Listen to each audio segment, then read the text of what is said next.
The whole world watches whatever the women of the House of Windsor wear, from the Queen to Diana, to Kate and Meghan. Every dress and every gown has always been under enormous scrutiny. It gives you a lift when you see someone in something beautiful like that. You think, oh my God, isn't that wonderful? Tonight, the stories behind some of the royals' most iconic outfits. Diana's clothes put out a message of, well, her mood, really. She wore an absolutely knockout black chiffon frock. She called it her revenge dress. What it takes to be a dressmaker by royal appointment. When I saw this on her, I realised that this area was far too complicated. So I refined that to be much, much simpler and have more of an impact.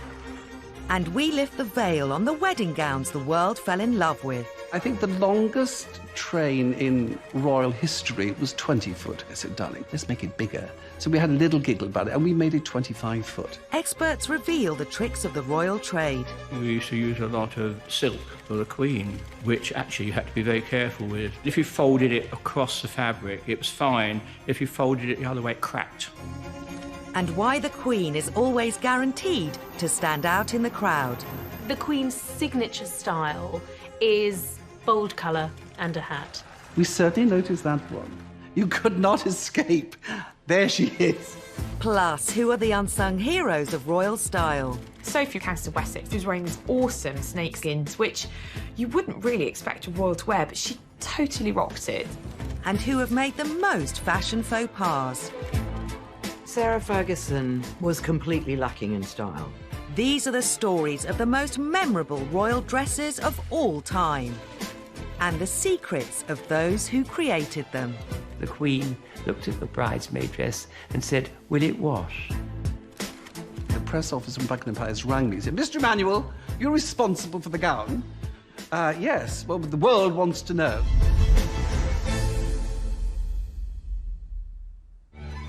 Over the years, generations of royal women have developed their own looks. Queen Mary favoured hats and big collars, while the Queen Mother loved chiffon and feathers.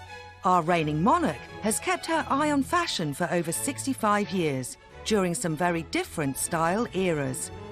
As a young princess, a newly crowned queen, to a modern-day monarch who is still fashion relevant today. She was and is an incredibly good-looking woman. She has always been stylish in a kind of very regal sense. The Queen's style has evolved over the years. She's always stepped with the times. And she's been dressed by some of the giants in the fashion industry, from Hardy Amies and Norman Hartnell through to Angela Kelly today. I do admire her. She's found this everlasting look that has transcended right through the decades. Extraordinary. And she's stuck to it. Good for her.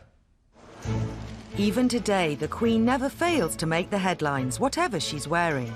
Memorably, at Kate and William's wedding, she wore bright yellow. Meghan and Harry's wedding, she wore lime green.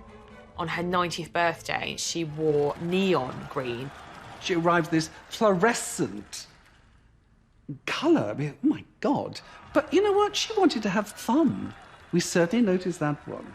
Obviously, her designer decided to pump it up, and let me tell you one thing. If she didn't like it, she wouldn't wear it. That's for sure. The Queen's 21st century look is bright and bold, but there's a very good reason for it. The Queen is not a very tall woman. She is often in a situation where she is surrounded by people, and she needs to stand out. The Queen's signature style is clean-cut, nothing fussy, and wherever possible, bold colour and a hat. Her Majesty's style is absolutely perfect for what she does. She doesn't walk around wearing a crown, therefore she has to wear bright colours. So out of the crowd of grey or beige, you go, that's her. Clever. The Queen was not always seen in glorious technicolor. Her early fashion statements were captured in black and white, but that didn't stop her creating her own style. I always love looking back at old photographs of the Queen because she was a stunner. It's easy to forget that she was a young woman and she did wear kind of off-the-shoulder dresses and, you know, ball gowns. She had such a tiny waist. I'm incredibly envious of her very slim waist. She always looked immaculate. She dressed in that wonderful 50s style of clinched-in waists and wide skirts and high sandals. And she lived in a man's world, and she wanted to do everything completely correctly. When she became queen, she had to think carefully about her style and which designers she would wear. There is no reason why English fashions should not compete with the famous creations of the dress houses of Paris. One designer the Queen favoured was Norman Hartnell, the darling of the British fashion scene. He was known for his opulent yet dignified designs. It's a very convenient dress for the evening because it has pockets to it, you see. It has a multitude of sins. Norman Hartnell. And also Hardy Amies made some beautiful outfits for the Queen. But I think my favourite are her old Hartnell dresses. They hark back to an era of such elegance, such style, and such incredible workmanship. From the very beginning of her reign, the Queen has been a fashion inspiration. Roy Allen has been making and designing clothes for the women in the royal family for more than 60 years. I started as an apprentice and worked my way up through Hardy Amies. So I started in '57. Hardy Amies and Hartnell were the top two fashion houses that made for the Queen. I made clothes for Princess Margaret and Fergie, the Queen Mother, in Duchess of Cornwall. It gives you a lift when you see someone in something beautiful like that. You think, oh my God, isn't that wonderful? You know, it gives you a lot of pleasure. The royals have many demands upon their wardrobe, from walkabouts to state dinners to meeting foreign dignitaries. They need to be ready for any occasion. There's so much going on that the royals went to, so we were always making clothes for them. The normal thing was 3 fittings. I only ever did 1, and for everything I make for any of them, I keep a pattern, so I can revert back to those. You never stopped making for her in those days. To stand around for lots of fittings, you know, you didn't really want to do that. So if you get away with 1 fitting like that, you know, it saved her a lot of aggro, really. In his early days of making clothes for the Queen, Roy couldn't resist a keepsake. The very first thing I worked on when I was an apprentice was a blue coat that she wore to go to Canada, and it had big beaver cuffs on it. When it was fitted and I had to mark up the alteration and everything, the piece I cut off of it, I kept because I thought, oh, the Queen's had this, the Queen's worn this, and I still have it to this day. The Queen works with her designers to create the perfect outfit. Those collaborations often offer an insight into life behind the scenes with the royals. One of her favourite couturiers, Ian Thomas, made this beautiful outfit for her. When he was doing the hem, Prince Philip walked through the Queen's dressing room and said, nice dress. And the Queen flushed scarlet. And I always remember him telling me that story. She was just so thrilled to get the compliment from her husband, who's normally so brusque and offhand. David Sassoon is one of the world's most admired designers, dressing superstars like Audrey Hepburn, Elizabeth Taylor, and the ladies of the House of Windsor. He's one of the royal family's most trusted dressmakers. When you design for the member of the royal family, they usually have an itinerary of what they're going to be doing in the next few months and what kind of clothes they require. You then submit sketches of the sort of things that you think might be suitable for that particular occasion. It could be a garden party, it could be an opening of Parliament, it could be a very grand ball. One of my first memories of making something for the member of the royal family was Princess Anne. She was 8 years old and she was to be a bridesmaid for the first time. It was very exciting for me because I had only recently come as a student from the Royal College of Art, and suddenly I was going to Buckingham Palace to fit a dress on the royal princess. Designers were tradesmen, so we went to the tradesman's entrance where we were met by a page and went up to the royal apartments. And Nanny put Princess Anne into the bridesmaid dress. And then out of the blue, the Queen appeared. And I walked backwards to make a bow and walked into this corgi bowl full of water, which upset all over my shoes. And the Queen pulled a cord by the side of the fireplace, and a liveried page appeared and wiped my shoes. My memory is that the Queen looked at the bridesmaid dress and said, "Will it wash?" She was very concerned that it would wash. I think the Queen is actually quite thrifty when it comes to her wardrobe. There are occasions when she will rewear something, or she will take a dress and team it with a different frock coat or accessorise it and update it. Frugality runs in the family. The Queen's daughter, Princess Anne, is the ultimate thrifty royal. She has worn this cream and navy coat repeatedly over the last 35 years. Working with her dressmakers, the Queen knows what it takes to be perfectly presented. You do give them alternatives. You show them a selection of fabrics to choose from, and then they would say, well, I rather like red, and you might suggest a softer red rather than a bright red. So together, you work with the member of the royal family on what the final garment is going to be. She's very good at sitting, knowing what to do, you know, to smooth things out as she sits down, which is very important. We used to use a lot of silk, which actually you had to be very careful with. It was called zibeline. And if you folded it across the fabric, it was fine. If you folded it the other way, it cracked. She's got her kit, as it were. She's got her working clothes. She can outdazzle everybody with her diamonds, hello, and there's a lot of them. I think she sees it as her working wardrobe. And I imagine when she comes back from some gala or reception, she probably takes the tiara off, kicks off her shoes, and relaxes in a dressing gown, like any normal woman would do. When meeting foreign dignitaries, what the Queen wears can sometimes have special significance. In 1983, during a visit to the 20th Century Fox Film Studios in LA, she wore a gown emblazoned with the Californian poppy. You know, she calls them her costumes.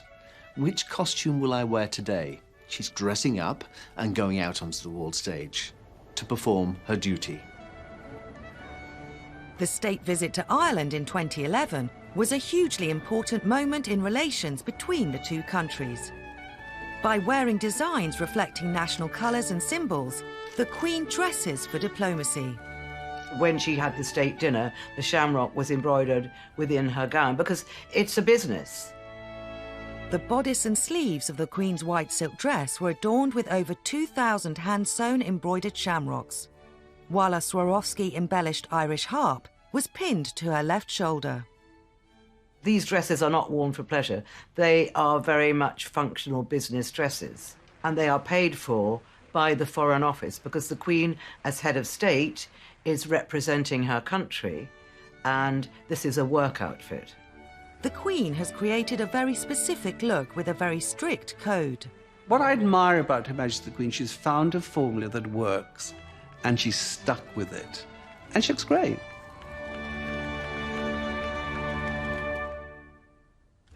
Yet even the Queen couldn't compete with one woman. Diana could have worn a plastic sack and looked great. The press immediately called it the black dress. It caused a bit of a stir. That, I think, was the moment that the world woke up and thought, wow, look at Lady Diana. And we reveal how Diana had her very own Pretty Woman moment.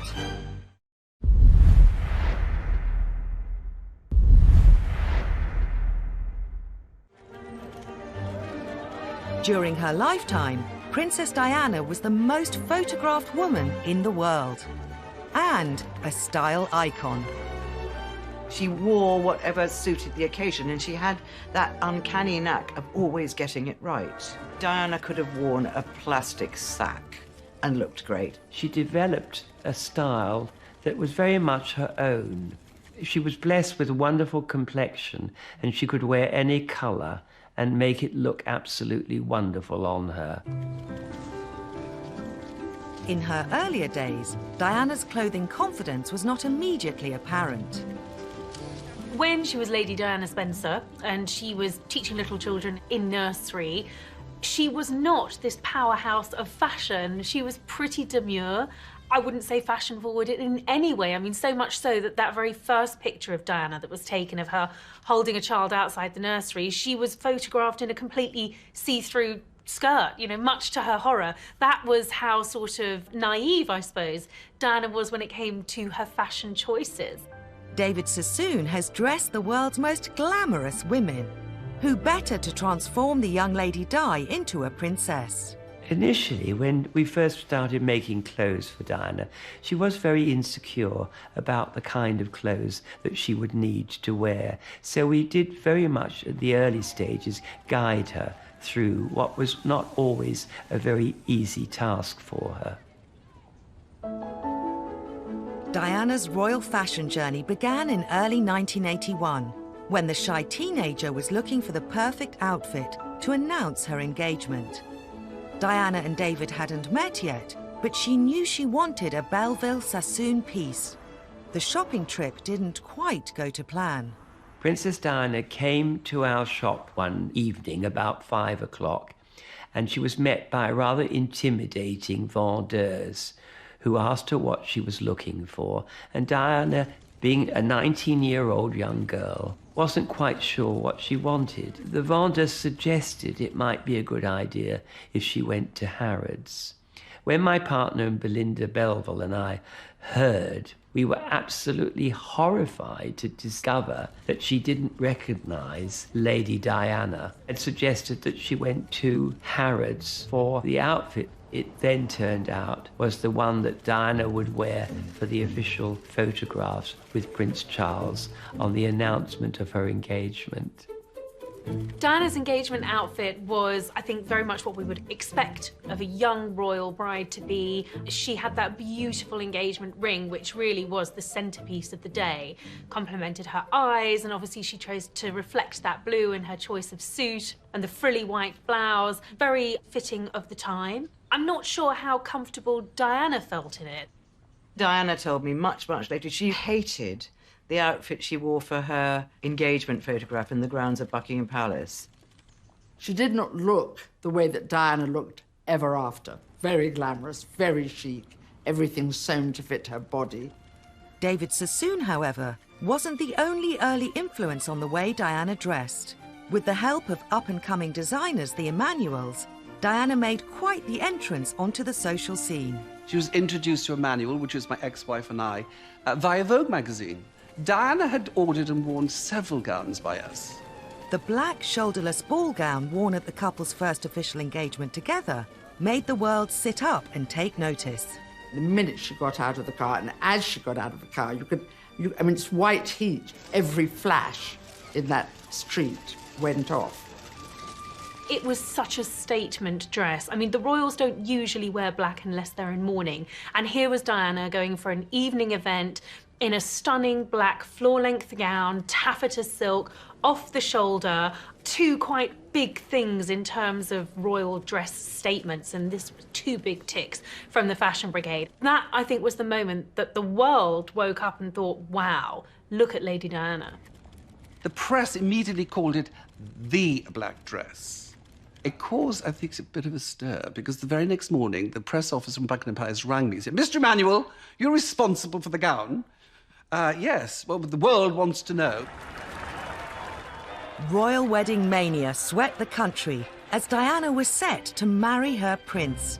We knew the date, the time, and the place.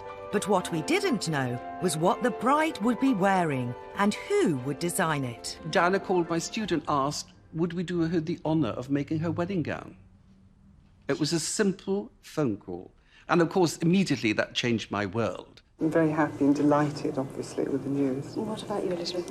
Over the moon. Very thrilled. And how did you celebrate when you heard? We celebrated upstairs in the workroom with all the girls, all the ladies who work for us. We all opened some champagne. It was marvellous. They were thrilled, of course, like we all are. The Emmanuels were under huge pressure to design a dress not just befitting of Diana's dreams, but one which the whole world would remember. At one of the fittings, I think we came out with, oh, we want to make you look like a fairy tale princess. And I think that banner stuck, I think.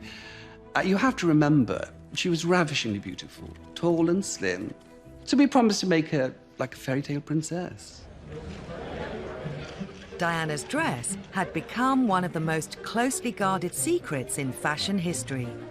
As with all royal weddings, it was always going to be about the dress. You know, these wedding dresses become iconic parts of royal history. Diana wanted it to be a complete surprise, so that when she emerged from her golden coach, that was the first the public, the world, and of course her future husband had seen of this momentous dress, which had been kept as secret as any state secret, it's got to be said.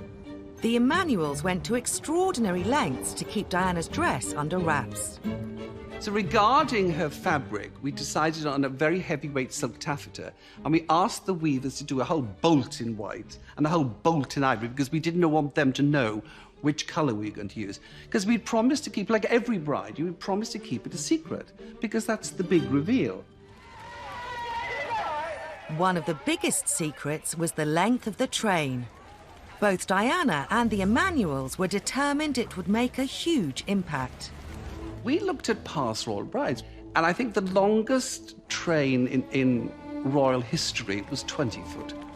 And I remember giggling to Dan. I said, darling, come on, it's St. Paul's, it's vast. Let's make it bigger. So we had a little giggle about it, and we made it 25 foot. I think it's the longest train in the history of royal wedding dresses.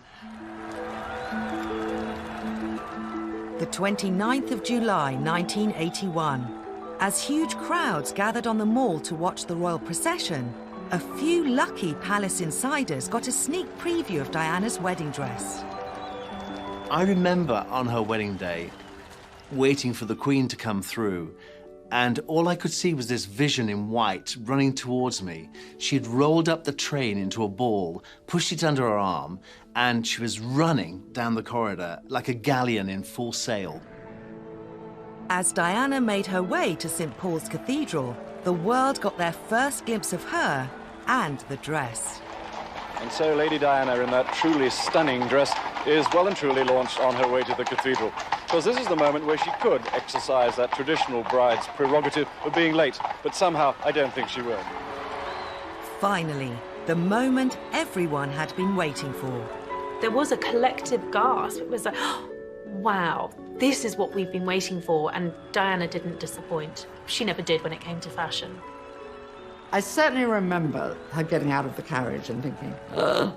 It was totally creased. And then watching David Emanuel as he bends down, he pulls it down hard, and then suddenly the skirt looks perfect. It was your archetypical princess dress. It really was. I don't think anything will ever come close, ever again. It was one of those dresses, you just remember Diana's wedding dress.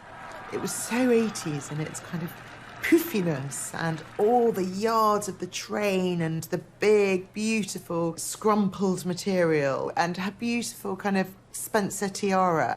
It was like a fairy tale that had come to life. As she walked down the aisle, the congregation were able to appreciate her ivory silk taffeta and antique lace gown, complete with a veil made from 153 yards of tulle. And then the whole dress was fairy tale. I mean, it was Princess Cinderella on speed. I mean, it really was the most amazing outfit. And so she just looked regal. The other extraordinary feature of Diana's dress, the 10,000 pearls used by the designers. On the neckline, on the sleeves, it was all beautifully embroidered with pearls and sequins, with a vast crinoline petticoat. And then the huge cathedral veil in silk tulle, which was hand-sprinkled with mother-of-pearl sequins. So when she walked down the aisle at St. Paul's, it just twinkled. I think that it was part of this very, Cinderella-like, very ostentatious dress, which I think for many people, certainly for many young girls, would have been the dress of dreams. The wedding was watched by more than 750 million people around the world. The Emanuels became household names. When you've had this world acclaim with this beautiful, ravishing bride, you think, you can't outdo this. But of course, as a designer, you've got to go on. So you feel very blessed. Diana had to go on too. She would soon rule the fashion world. She ditched the ruffles and the bows and opted for a more streamlined look. I think she made the Queen and the court aware that keeping up with fashion trends can be quite important to make them more relatable to the people. And she even turned her hand to design. It was the only time that she ever independently designed a dress that she would like us to have made. I didn't think it was one of the most successful dresses we have ever made for her. She almost like weaponized the way she looked because she was saying to the world, he cheated on me. Look what he was missing out on.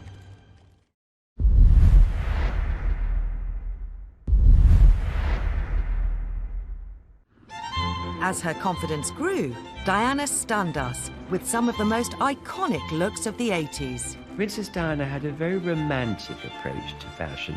She liked pretty clothes initially, but she did change. She learnt to be very stylish and very sophisticated. Diana was very good at suggesting things to us. Like, for instance, we made a Russian-inspired little jacket, fur hat, and fur muff. She looked very like she'd walked out of a Dr. Zhivago film, and that was a very successful outfit. And it caused a whole fashion trend, suddenly, of people having muffs again. I think she made the Queen and the court aware that keeping up with fashion trends can be quite important to make them more relatable to the people. Designers loved every minute of working with the princess. She was such fun to work with. You know, those delicious blue eyes, and she had a wit and she had humour. She'd ring on a Monday and say, please, please, please, I need something for Friday. You know, you sometimes have to turn it around pretty swiftly. And she'd say, I know you're terribly busy. And I'd say, yep. You'd move mountains for her, because she was just so lovely. Creating a look was one thing, but creating a dress was another, as Diana discovered when she required a gown to attend her first state opening of Parliament in 1981. We were asked to design a very important dress for the state opening of Parliament. And Princess Diana sent us a sketch of what she thought the dress should look like. So we redrew the dress and worked out practically how it was going to work. And it was the only time that she ever independently designed a dress that she would like us to have made. It had a satin bodice, white organza, embroidered with little silver trees dotted all over it on the actual puff sleeves. I didn't think it was one of the most successful dresses we have ever made for her, and I don't think she felt in the long run it was quite as good as it could have been. Everything Diana wore at home and abroad was pored over. On royal tours and formal occasions, everything had to be perfect. If you're dressing a rod, particularly for a foreign tour, you've got to do your research. It is a huge responsibility. And the other thing to remember, it's going to be watched and scrutinized by billions of people around the world. Wherever she went in the world, what Diana wore was headline news. And tonight's bare-shouldered dress showed a very sunburned neck. I was very proud of this particular dress because Princess Diana wore this to the opening of the Barbican. And here she's put at the top, yes, please. It was in burgundy taffeta with a ruffled sleeve with a little bit of white lace poking out and a little square neckline. It was an empire shape because she was quite heavily pregnant then, but she looked absolutely enchanting.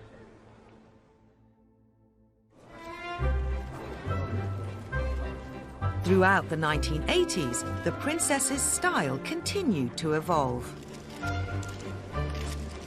She took a very lovely diamond and emerald necklace and she wore it as a headpiece.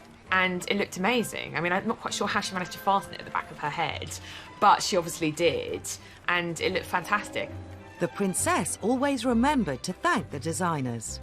This is a little note Diana wrote for some dresses that I made for her going on an official visit to Australia. Dear David, thank you so much for making me 2 wonderful dresses to wear on my trip abroad. With love from Diana. In 1985, the Prince and Princess of Wales visited America. And at a dinner in the White House, Diana dazzled the world with an iconic gown. The perfect moment in the perfect dress. I think the most standout gown of all for me, because I was there, was when she went to Washington with the Prince of Wales and went to dinner at the White House with Nancy and Ronald Reagan. And she wore that amazing, inky, blue-black velvet dress, which was designed by Victor Edelstein, who's now an artist. But he was very much a hot designer of the 80s. But we were all penned outside the room. And as each major movie star came in, people were throwing questions at them. John, are you going to dance with the princess tonight? She'd like me to. When John Travolta came out, he was absolutely charming. And he said, yes, I danced with the Princess of Wales. And we didn't know he was twirling her around. The whole trip was tied in with showing off the best of British. So Diana did really pull out the stops with her wardrobe for that trip. As Diana became bolder, so did her fashion choices. She became a royal-style rebel. Diana, over the years, learned to break the rules. Diana was one of the first to wear trousers on an official visit. She was the first to stop wearing hats with every occasion. It was tradition for royal women to wear gloves, but Princess Diana put her own spin on it when accessorizing a 1980s Bruce Oldfield power frock at the America's Cup ball in '86. She wore one black glove and one red glove, but her hairdresser at the time was someone called Richard Dalton, and he used to actually help her with choosing things. So these little touches were usually a combination of Diana and probably her dresser. I think it's fair to say that Diana took the royal rule book when it came to royal dressing and ripped it up and started again. She loved fashion and she wasn't afraid to experiment as well. Diana knew the power of wearing the right dress at the right time. In June 1994, she attended a charity event in what would become one of the most talked about dresses she ever wore. That night, a documentary was due to air on TV that would shock the world. The Prince of Wales had decided to tell the world that he committed adultery with Camilla Parker Bowles on national television. And the night that was broadcast, the princess was to attend the Serpentine Gallery for her friend Lord Palumbo. She said, I can't go. I can't face the world knowing what Charles has just said. And anyway, I haven't got anything to wear. So I said, yes, of course you've got something to wear. She said, well, go and find me something then. So I went to her wardrobe room and I pulled out the Christina Stambolian dress and showed it to her. She said, I can't even fit into it now. I said, try it on. So she slipped into it, I zipped her up, and she looked $1 million. Diana had bought the dress 3 years before. Worried it was too daring, she kept it in her wardrobe. That night seemed the perfect time to wear it. That image of Diana in that dress was splashed all over the papers. The Christina Stambolian little black dress became known as the revenge dress. She almost like weaponized the way she looked because she was saying to the world, he cheated on me. Look what he was missing out on. I think it was an absolute 2 fingers up to him. You know, it was saying, I'm in charge. I'm the one that gets the attention, not you. I am now on the stage. Goodbye, Charles. When her divorce from Prince Charles was finalised in 1996, a new Diana emerged. The hemlines were higher, and so were the heels. She was allowed to wear clothes that weren't necessarily by British designers. The world, in terms of fashion, was completely open to her. She could do what she wanted. One of the first things she did was start wearing high heels. She generally only wore flats around Prince Charles because they were approximately the same height. So for her to be able to wear heels was one of those big moments actually saying the royal rules don't apply to me anymore.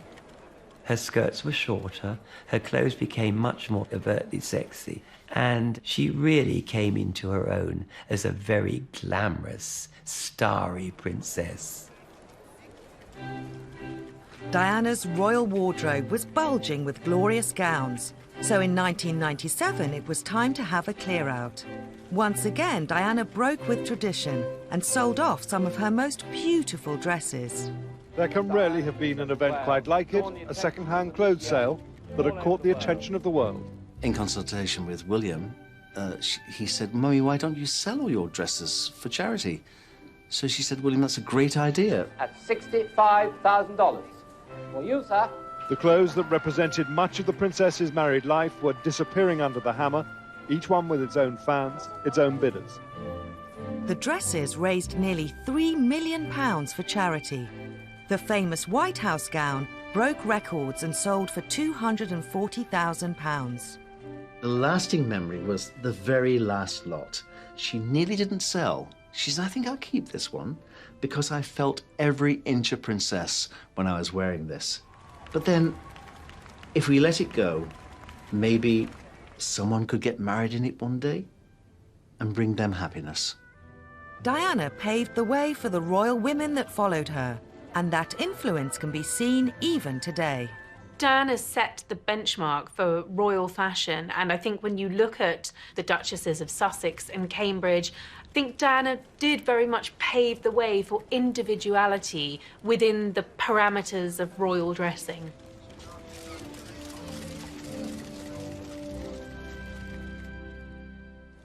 Diana led the way in the style stakes, but there's nothing like a royal wedding to really capture the imagination. And of course, it's all about the bride and the dress. We had a lot of fun, and she actually wanted to put in a Pegasus horse, which I thought, well, how am I going to put that in? The big story here was breaking with British tradition. Said by Queen Victoria, as you know, everything should be British.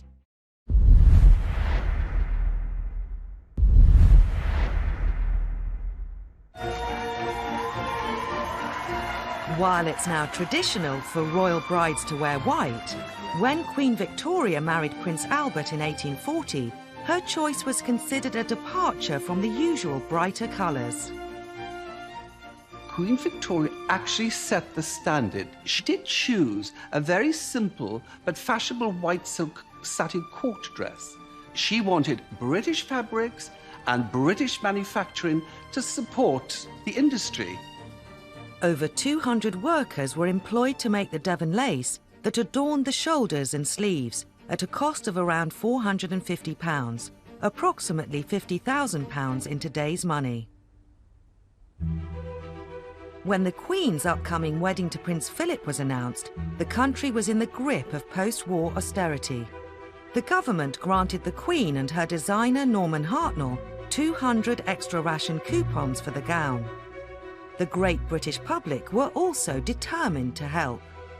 These were austere times. Could you imagine there was clothing coupons? And the public, feeling a huge sympathy for the Queen, sent in their coupons. But the palace, quite rightly, returned all their coupons and sent them back.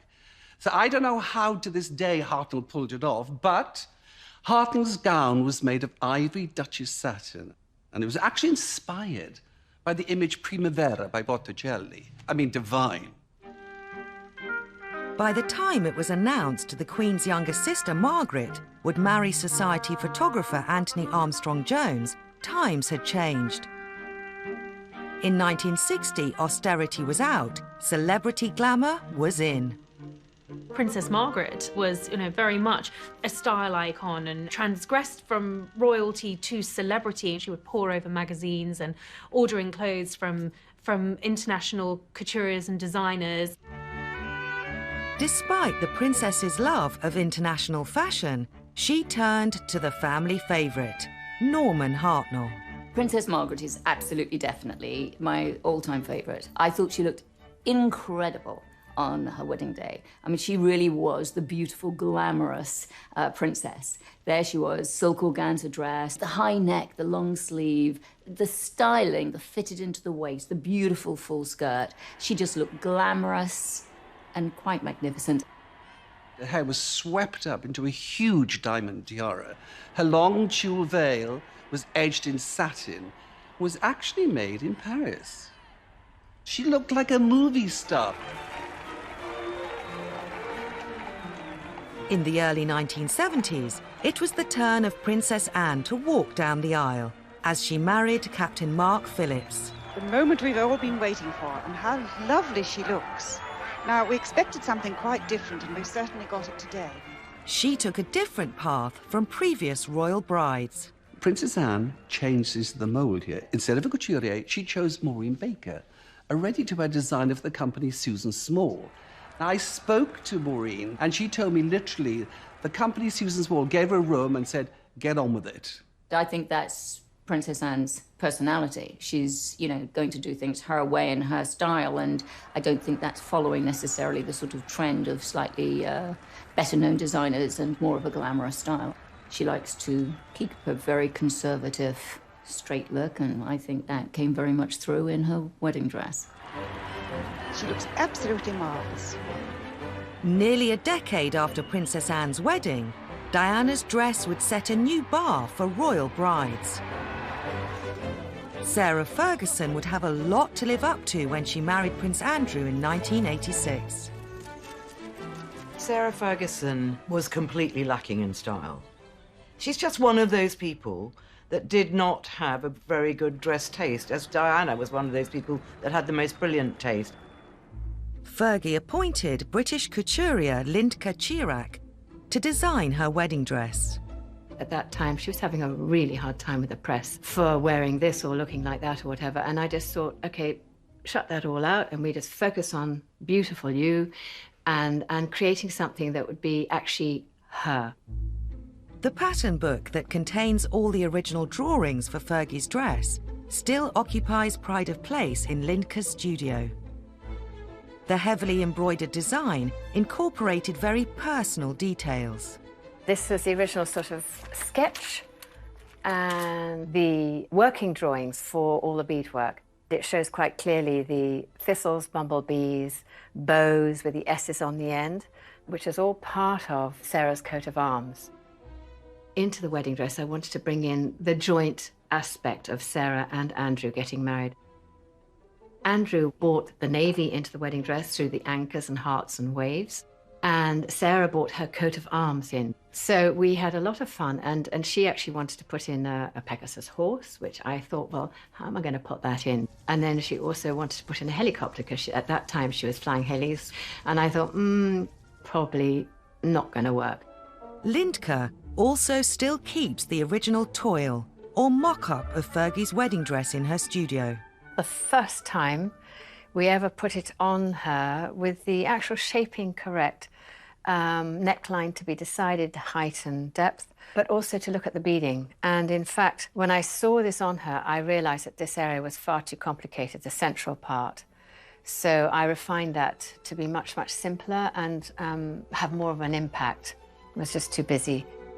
Lindka simplified some aspects of the design, but the detailed embroidery and beadwork would still set a new benchmark for intricacy. In the dress, in total, I used 120 meters of fabric. There were 220 hours of beading, and the train had 130,060 beads in it. The total, including the bodice, was 153,760 beads, pearls, diamonds, you name it. Amazing. On the big day, huge crowds gathered in central London for Sarah Ferguson and Prince Andrew's wedding. A steadying hand and a first full view of the dress and the bride in all her beauty.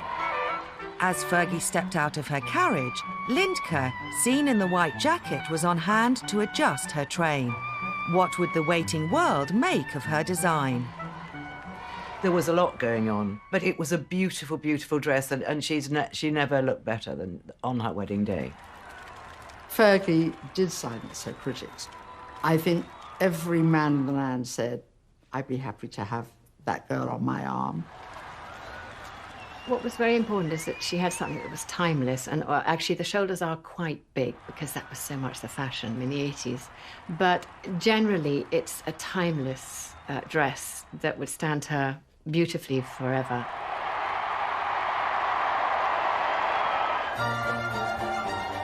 The 1980s were a golden era for royal wedding dresses. 3 decades on, Diana's 2 sons, Harry and William, would also walk up the aisle. If you look at the Duchess of Cambridge, she's constantly being compared to Diana. Diana was such an icon to live up to. They were such big footsteps for Kate to be filling. But ever since the death of Diana, the press, the media have been looking for the next global royal fashion icon. And I suppose that's fallen to Kate and now to the Duchess of Sussex as well.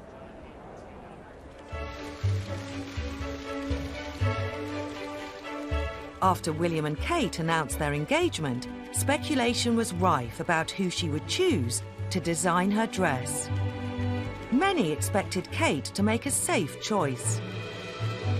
Kate comes from a British country background and is very happy in jeans and wellies. She wears quite traditional clothing, elegant, tailored, not showing too much flesh. Like Diana, Kate was keen to promote British fashion, but her choice of label surprised many. Alexander McQueen was the bad boy of British fashion. After his death in February 2010, his number 2, Sarah Burton, was chosen by Kate to design her dress. In fashion circles, that was a kind of like, oh my God, because, you know, Lee McQueen in his lifetime was not a traditionalist in the slightest. He was a working class boy from the East End. So we would expect to see him a much more traditional designer or much more conservative. Kate tried to keep her choice of design house a secret, but the national press got wind of the story. Behind the scenes, I think that caused tears at the palace because Kate had done everything she possibly could to keep the wedding dress a secret. While the McQueen label was known for its outrageous, bold designs, they also had a reputation for exquisite tailoring. Kate had a very specific look in mind. Kate had apparently been to see a Grace Kelly exhibition at the Victoria and Albert Museum. She told Sarah Burton that she wanted to emulate Grace, who was obviously a huge icon in the 1950s. When the big day finally arrived, Sarah Burton's creation was revealed. Kate looked stunning in an ivory gown with a satin bodice. The veil was held in place with a tiara, borrowed from the Queen. Everybody loved Kate's dress. The excitement, that moment that she stepped out, it was wow, incredible. She looked sensational. Even now, it gives me butterflies. I absolutely adore what Kate wore on her wedding day. I love the fact that the dress was so strong, so tailored, and it had that delicate lace throughout as well. The bodice seemed to be exquisitely fitted to her. Formal, with a little bit of her personality kind of shining through, with the tiara as well. In combination, she looked flawless. The shape of Kate's bodice was inspired by Victorian corsetry, a hallmark of Alexander McQueen. Floral motifs cut from lace were appliqued onto silk net by workers from the Royal School of Needlework. That beautiful lace that had the symbols of the 4 countries of the United Kingdom, the rose for England, the thistle for Scotland, the shamrock for Ireland, and the daffodil for Wales, embroidered on that beautiful bodice and over the skirt. It was absolutely stunning, and the work in it was beautiful. In 2017, Meghan and Harry were next to announce their engagement. While traditionally royal brides have flown the flag for British couture, Meghan appointed French fashion house Givenchy to make her dress. The label is headed up by British designer Claire Waite Keller, but for some it was still a controversial choice. To me, the big story here was breaking with British tradition. Said by Queen Victoria, as you know, everything should be British. I think with Meghan, she's so modern and fresh, and I think that was part of what she wanted to be.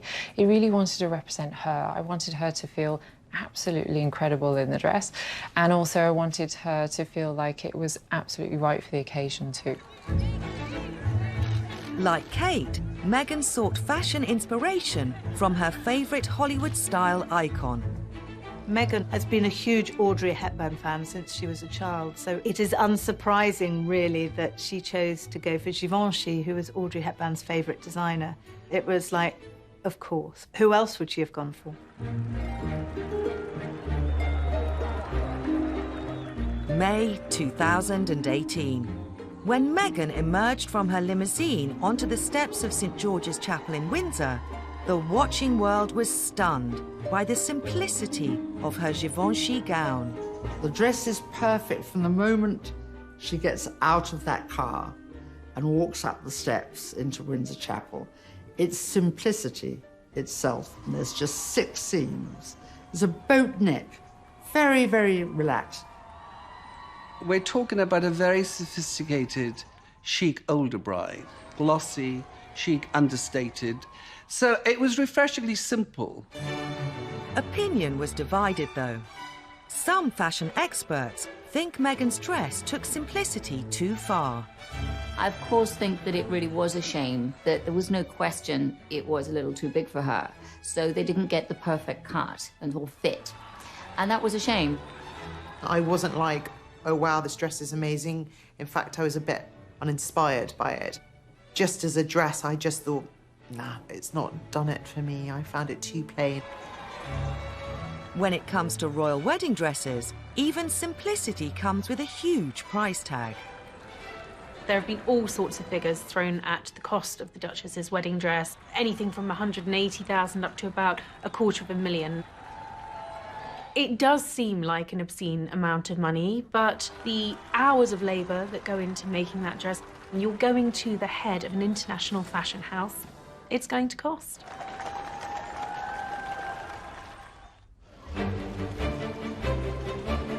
With such scrutiny also comes criticism. And while some royal women seem to be getting it right, others are accused of fashion fails. People couldn't decide whether it looked like an octopus, a loose eat, or a pretzel. All the negative attention ended up being on poor Beatrice and her hat.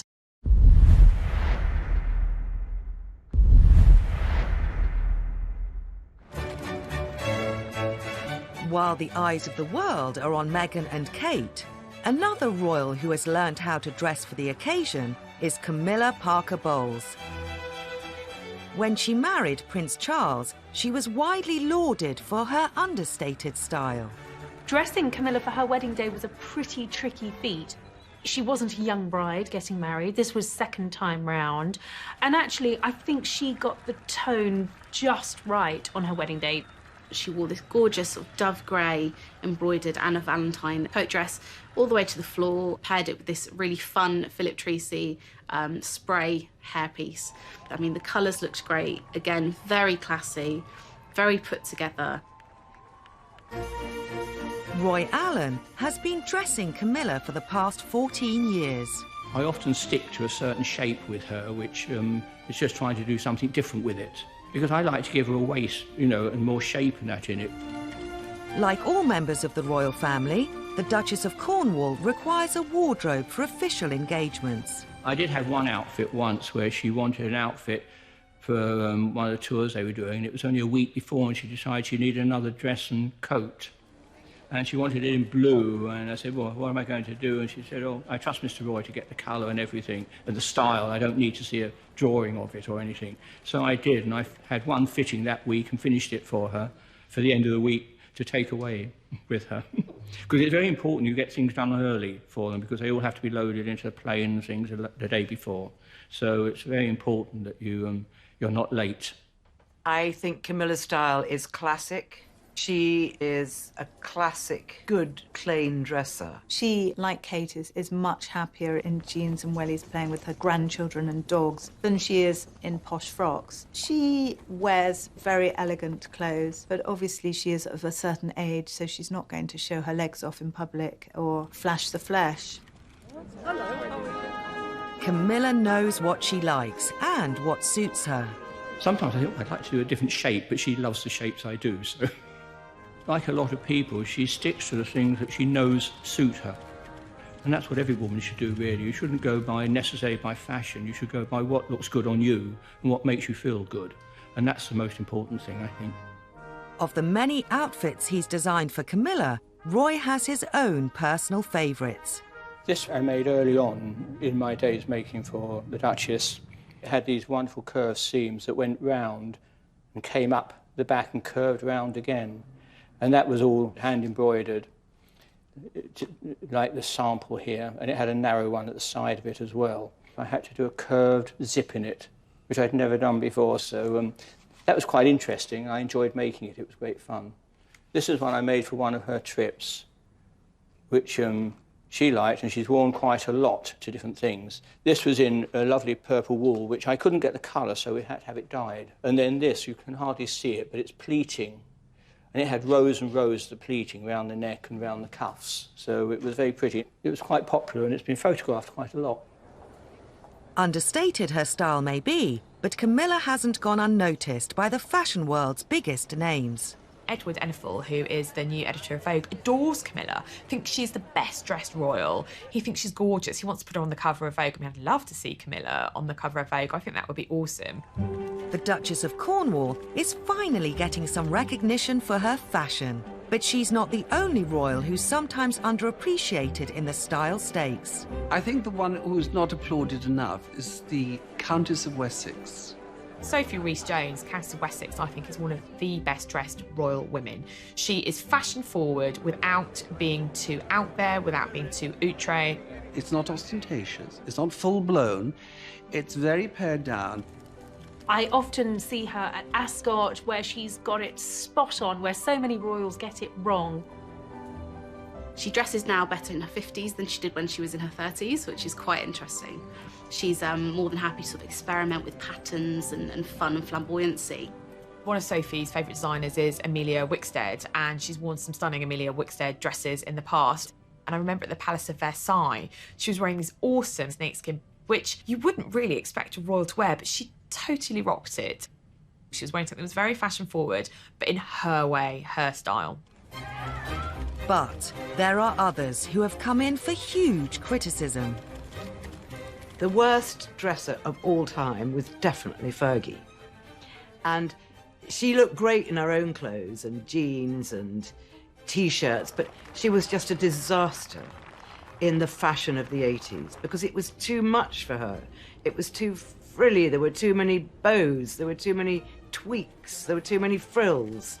And she said so herself. So Fergie in the 80s just didn't go together.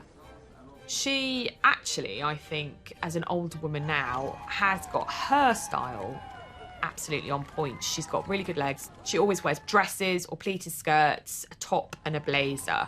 And, you know, she's got that lovely red hair. Learning from the past mistakes of others isn't always easy. In the way that Sarah Ferguson's always had a bit of a bad reputation when it comes to fashion, unfortunately her daughters haven't escaped that either. I mean, that image of Beatrice in the Philip Tracy hat at the royal wedding in 2011, I think is one that will forever haunt her. People couldn't decide whether it looked like an octopus, a loose eat or a pretzel. All the negative attention ended up being on poor Beatrice and her hat. Often with the York sisters, it's a case of trying too hard and feeling that they need to look apart. Well, and actually, when you do see them out and about, they look great. I think it's when they're trying to dress up for a big occasion. Even the Queen isn't immune from the odd fashion faux pas, although they've been few and far between in her 67-year reign. Back in 1999, the Queen attended the Royal Variety performance and she wore this frankly hideous dress. It was bright yellow in the skirts and the top of the dress was in a harlequin print of other vibrant colours. It was just jarring to the eyes to see, if I'm honest, and not what you usually see from Her Majesty for an elegant evening occasion. A state banquet in Slovenia was another example of that. Quite a nice silver brocade gown that she was wearing, but it was trimmed with fur around the cuffs and the neck. The proportions were just off, and it just looked a little bit strange for the time and the occasion. So that was a no from me. With designers on hand to create unique pieces, royal women can be reasonably sure they won't be caught in the same outfit as anyone else, surely. The Queen was looking at a swatch of fabrics with Bobo MacDonald, who was her dresser at the time. And Ian said, Your Majesty, I think that one of my other clients might have that dress. He said, let's have it then. And he said, but Your Majesty, I don't want anyone else to be seen in the same dress. She said, yes, what fun. So he made the dress for her. Much later on, the Queen was telling him a story. She was at Royal Ascot. In those days, they had a house party for the entire week of Ascot. She walked down the stairs wearing this dress, and She looked up, and there was one of her house guests wearing exactly the same dress. And she said to Ian, "And guess who had to go and change?" So she beetled back upstairs and changed. She found it amusing. It turned into one of the rare occasions when the Queen is rumoured to have changed outfits for a guest. The royal family have always had an effect on fashion trends, and that's never been more true than today. The younger royals have become the ultimate fashion influencers. The Kate effect first struck when she wore a £40 dress from Topshop. Literally, the website crashed. Everybody wanted to be seen in that dress. The royal family have long been considered global fashion icons, from Princess Margaret in the 1950s to Princess Diana, right through to 21st century royals Kate and Meghan. Kate and Meghan are very different. They're very different women and they dress in different ways. I would say that Kate is very much aware that she will be the next Princess of Wales and she will be Queen one day. She's been groomed to be future queen. Her style is more restrained and more regal than the rest of them. And that's as it should be, because we want to respect our royal family, and Kate is the future. As Queen in waiting, Kate has to follow strict protocols. Kate is a big diplomatic dresser, so colours are a big way of doing that. For example, when she first visited Canada in 2011, she distinctly wore a white dress and a red hat, and that red hat had maple leaves on it, so it was a real nod to her host country. Meghan, on the other hand, may have more freedom to express herself through fashion. She is the designer duchess through and through. She was a red carpet celebrity before she married into the royal family, so I think fashion is an intrinsic part of her and who she is. There's a lot of Hollywood glamour about Meghan. She knows how to step it up in the glamour stakes, and pregnancy was actually no barrier to Meghan's love of glamour. I call Meghan's style very New York, very sassy, very cool. I think she looks wonderful in tight trousers, high heels, little jacket. I think that's Meghan's real look, and she's had to adapt herself to more English dressing. What Kate and Meghan do have in common is they mix high street and couture. Well, certainly when Meghan bought a sweater from Marks and Spencer, they sell out. The website usually crashes, sometimes, you know, within minutes. So it is a hugely commercially good for the brand, which is why we want these royal ladies to wear as much British as they possibly can. I think we love that about Kate, that it's not all high-end. You know, she will dress in LK Bennett, she goes to Reiss. We do see her in more affordable brands, and I think that's all part of her charm and her appeal. I think the Kate effect first struck when she wore a £40 dress from Topshop. Literally, the website crashed, it sold out overnight. Everybody wanted to be seen in that dress. And what was so lovely about it was the fact that it was relatively inexpensive, so people could afford to buy it. It's been estimated, between them, Kate and Meghan generate £300 million a year in increased sales for designers. Meghan has also become increasingly passionate about promoting eco-friendly clothing. I think that Meghan definitely likes to make ethical choices with a lot of the garment that she wears. I think that sustainability is something that is really important to our future within the fashion industry in general. So I think it's brilliant when royals do choose to go for a more sustainable option. She has brought to the world's attention ethical fashion. The shoes that she wore on the tour of the Pacific were made out of recyclable plastic bottles. So she's really putting the attention on that. During Meghan and Harry's 2018 tour of Oceania, the fortunes of one ethical brand that Meghan was photographed wearing were transformed overnight, and the lives of the people it employs. The denim that she wore when she was in New Zealand and Australia, for example, Outland Denim. It's an ethical fashion company. It employs people who would otherwise have ended up in the sex trafficking industry in Cambodia. It takes them off the streets and gives them a job and gives them a chance of a proper life. So by buying those jeans, they've seen their sales increase, and it's given them the ability to hire 15, 20 more women who might otherwise have ended up in the sex trade. So there's a real power to Meghan's dressing. Such is the power of the House of Windsor brand, Kate's children are now making their mark on fashion trends for toddlers. What's fascinating is that the Kate effect has not just extended to her, but to her family. Everything George and Charlotte wears sells out instantly, and it's surprising in some ways because they are wearing quite traditional, old-fashioned clothes for children. I think Prince George wore a John Lewis little coat to his first day at nursery up in Norfolk, and then mums everywhere were rushing to go online to buy it. These pictures are going to be looked at for the next 70 or 80 years. I think it's quite clever that she dresses her children in quite a timeless way, because it then means literally that what they're wearing won't date.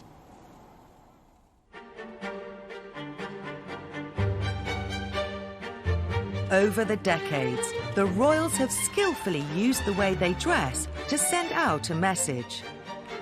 Whether it's dressing for diplomacy, a special occasion, or an international tour, reinventing themselves in the eyes of the public, or influencing future trends. What the royals choose to wear will always be watched.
The unsung heroes of royal style. Sophie, Countess of Wessex, was wearing these awesome snakeskins, which you wouldn't really expect a royal to wear, but she totally rocked it.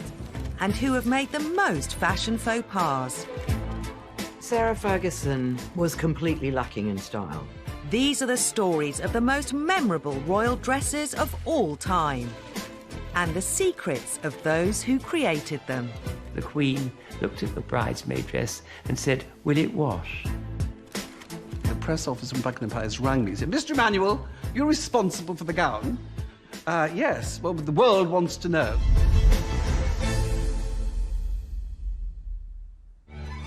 Over the years, generations of royal women have developed their own looks.